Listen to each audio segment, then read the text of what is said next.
जय श्रीराम मित्रांनो. सकाळी उठून मी झालो फ्रेश आणि आलो जिममध्ये आल्यावर अगोदर क्लायंटचा वर्कआउट घेतला आणि मूवीची तिकीट बुक केली होती सकाळची. मग मी निघालो मूवी पाहायला. मग मी आलो थिएटरला.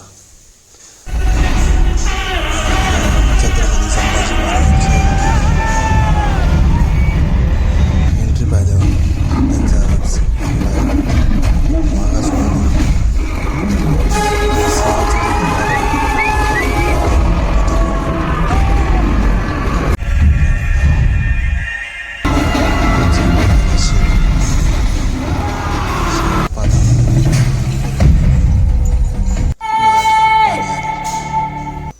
आणि मग मी आलो घरी आल्यावर फिरवलं आधी सिम्बाला. मग इव्हिनिंगला आलो जिमला. आज होते शोल्डरचा वर्कआउट केल्यावर मग मी घेतलं लॅटरल. मग मी घेतलं आहे शोल्डर प्रेस डंबेल. मग त्यानंतर फ्रंट रेचेस. हे 4 सेट करून मी निघालो घराकडे. घरी येऊन सिम्बाला फिरवलं. आजसाठी एवढंच. जय श्रीराम आणि फॉलो नक्की करा.